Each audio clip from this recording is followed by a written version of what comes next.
Assalamualaikum warahmatullahi wabarakatuh. Banyak teori yang menyatakan terkait dengan perkembangan bahasa. Kali ini, bertemu dengan saya Asma Husna, dosen PIAUD IAIA Al-Ghazini, dalam mata kuliah perkembangan bahasa dan literasi anak usia dini. Yang pertama adalah teori nativisme oleh Chomsky. Dalam teori ini menyatakan bahwa kemampuan anak untuk belajar bahasa sudah ada sejak lahir, dan ini adalah kemampuan bawaan yang disebut dengan language acquisition device.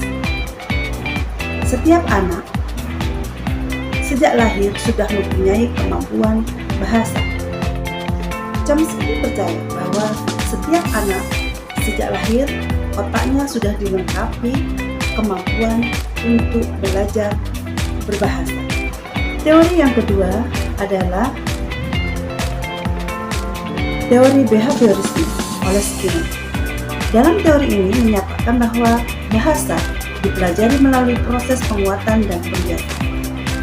Anak-anak belajar bahasa dengan meniru kata-kata dan kalimat yang mereka dengar dari orang dewasa.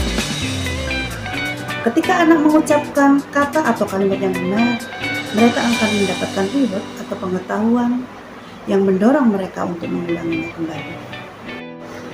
Teori yang ketiga berhubungan dengan kognitif anak. Piaget berpendapat bahwa perkembangan bahasa seiring dengan perkembangan kognitif anak. Piaget berpendapat bahwa anak-anak belajar bahasa berdasarkan tahapan perkembangan kognitif mereka. Bahasa anak berkembang seiring dengan kemampuan berpikir mereka yang semakin kompleks. Teori yang keempat, teori interaksionisme oleh Vygotsky. Teori ini menyatakan bahwa perkembangan bahasa anak sangat dipengaruhi oleh interaksi sosial antara anak dan orang dewasa atau dengan teman sebaya. Vygotsky berpendapat bahwa anak-anak tidak hanya belajar bahasa dengan mendengarkan orang dewasa, tetapi juga melalui interaksi aktif dan pembimbingan dari orang dewasa yang berperan memberikan scaffolding atau dukungan dalam memahami bahasa. Yang kelima adalah teori konstruktivisme oleh Brunner. Brunner menyatakan bahwa anak-anak tidak hanya menerima informasi bahasa begitu saja, tetapi mereka aktif membangun pengetahuan mereka sendiri melalui pengalaman.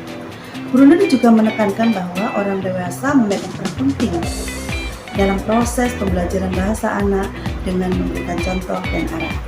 Teori terakhir yakni teori emergensi dari Bertrand Maxwell. Teori ini menyatakan bahwa bahasa berkembang secara alami melalui pengalaman dan interaksi dengan lingkungan sekitar anak.